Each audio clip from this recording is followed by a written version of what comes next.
Hello नमस्कार दोस्तों। बात करते हैं फंडामेंटल के जो थर्ड लेक्चर का कुछ पोर्शन रहता था। कार्डिक आउटपुट से मैं स्टार्ट करूंगा। कार्डिक आउटपुट इसको हम CO से लिखते हैं। Cardiac output is nothing but stroke volume into heart rate is called cardiac output. Stroke volume मेरा कितना होता है 70 ml और हार्ट रेट ऑलमोस्ट नॉर्मली कितना होता है 72। तो टोटल कार्डिक आउटपुट 5040 ml होता है पर मिनट। यानी 1 मिनट में मेरा हार्ट कितना कार्डिक आउटपुट जनरेट करता है 5040 ml। तो स्ट्रोक वॉल्यूम की बात करता हूँ तो single heart beat how much blood pump out, यानी ऑन सिंगल हार्ट बीट यानी one single heart beat how much blood pump out by the heart ventricle called stroke volume. Normal stroke volume 70 ml होता है। बात करता हूँ method of the blood pressure measurement की, तो palpation, stethoscope और जिसको मैं नॉन इन्वेसिव BP बोलता हूँ या ब्लड प्रेशर मेजरिंग का तरीका बोलता हूँ। एक होता है इन्वेसिव ब्लड प्रेशर जिसको मैं आर्टेरियल लाइन के थ्रू चेक करता हूँ। पैल्पेशन से कैसे बात करूँगा, inflation of BP curve and palpate radial artery while pulsating the radial artery indicate systolic blood pressure. यानी अगर मैं BP को चेक करता हूँ ब्लड प्रेशर वाले कफ को, यानी जो जो इन्फ्लेटिंग द BP कफ, उसको BP कफ को इन्फ्लेट करता हूँ और पैल्पेट करता हूँ अपनी रेडियल आर्टरी को while pulsating the radial artery, जहाँ पे मुझे पल्स फील हो जाती है रेडियल आर्टरी की, वो मेरा सिस्टोलिक ब्लड प्रेशर कहलाता है। और बात करूँ in pulsating examiner can not measure diastolic pressure. Pulsating से यानी अगर मैं मतलब विदाउट स्टेथोस्कोप से अगर मेज़र करना चाहूँ diastolic blood pressure, it is not measurable.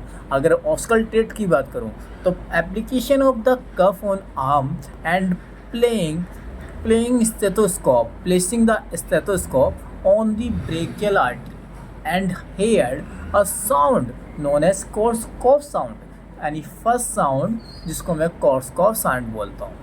यानी अगर मैं अपने BP कफ को अगर अपनी आर्म पर प्लेस कर देता हूँ और उसके साथ साथ स्टेथोस्कोप को ब्लड प्रेशर मतलब स्टेथोस्कोप को ब्रेकियल आर्टरी पर से स्टेथोस्कोप से ब्रेकियल आर्टरी की मतलब साउंड को सुनता हूँ, उस जो साउंड का नाम है वो कोर्सकॉफ साउंड होता है। और first sound when sound disappear, और जहाँ पे साउंड आना बंद हो जाता है known as diastolic blood pressure, जिसको कोर्सकॉफ फिफ्थ साउंड कहता हूँ। और इधर कोर्सकॉफ फर्स्ट साउंड, यानी जो सिस्टोलिक ब्लड प्रेशर वाला कोर्सकॉफ फर्स्ट साउंड और डायस्टोलिक ब्लड प्रेशर वाला कोर्सकॉफ फिफ्थ साउंड। और फोकोमेलिया क्या होता है, अब्सेंट ऑफ द लिम्स, यानी हैंड या लेग कुछ भी नहीं है, तब या तो हैंड नहीं है या लेग नहीं है, इसको मैं फोकोमोलिया बोलता हूँ। Absent of limbs is due to intake of thalidomide. It is due to intake of thalidomide. कैसे पता करते हैं, सोनोग्राफी करा सकते हैं। ड्रग ड्यूरिंग द प्रेगनेंसी क्या होता है, टेरेटोजेनिक जेनोसिटी इफेक्ट आता है। मैप की बात करता हूँ, map is a mean arterial pressure. Map को निकालता कैसा हूँ, सिस्टोलिक प्लस डायस्टोलिक इंटू 2 या फिर 2 into diastolic pressure plus systolic blood pressure upon 3। यानी नॉर्मल मेरा ब्लड प्रेशर कितना होता है, मतलब डायस्टोलिक कितना होता है 80 इंटू 2 160 प्लस 120 कितना हुआ 280 अपॉन 3, तो कितना आया 93.33। ये मेरा मीन आर्टेरियल ब्लड प्रेशर हो जाता है। और बात करूँ ब्लड प्रेशर की अगर तो ब्लड प्रेशर में below the heart level BSNL, इसको मैं याद रखूँगा BSNL और वक्त से, यानी BSNL मतलब B for below the heart level, S for slow the deflation and N for narrow the cuff and L for lose the cuff. W for अगर मेरा ब्लड प्रेशर किन किन कंडीशन में, ओहो, इसका मतलब आपको अब समझ आएगा।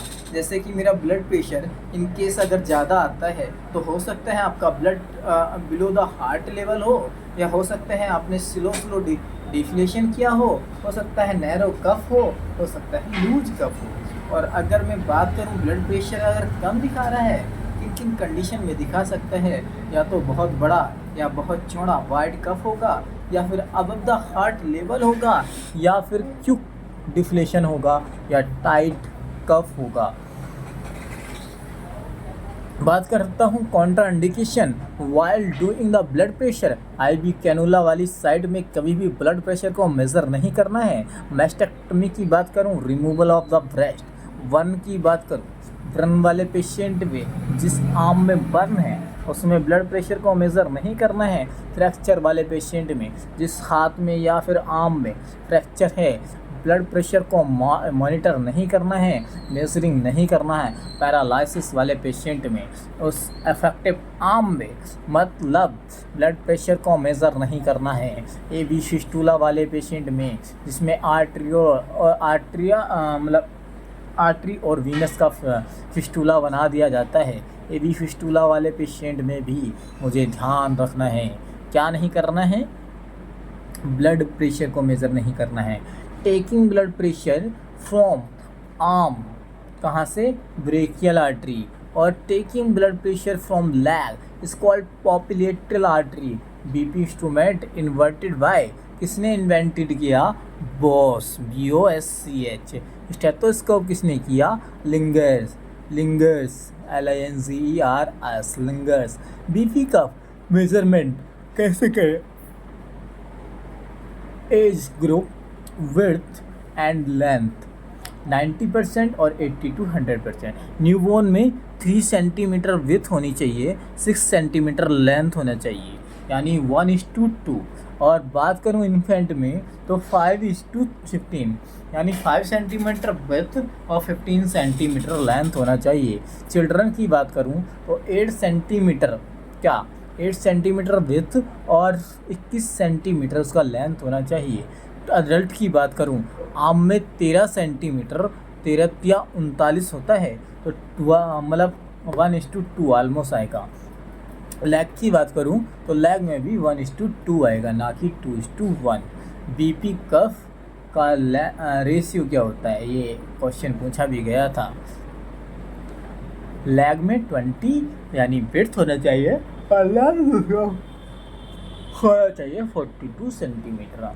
If BP is more than normal, associate about the follow 140 by 90 degree mm of SG. Anti hypertensive diet, test diet इसको बोलता हूँ, dietary approach to stop hypertension, low salt diet, exercise, yoga, walking और drug, इसी ही inhibitor, captopril, ramipril, एनाप्रिल। इसी inhibitor में कौन आता है, कैप्टोप्रिल, रैमिप्रिल, एनाप्रिल। और कैल्शियम चैनल ब्लॉकर में निफिडिपिन, एम्लोडिपिन। बात करूं alpha and beta adrenergic blocker की तो लेवेटालोल। और बात करूं एंजियोटेंसिन कन्वर्टेड एंजाइम इनहिबिटर की, ACE inhibitor 2, losartan, telmisartan, alpha adrenergic blocker atenolol, beta adrenergic blocker metoprolol. बस आज के लिए इतना ही, धन्यवाद, टाटा, बाय बाय।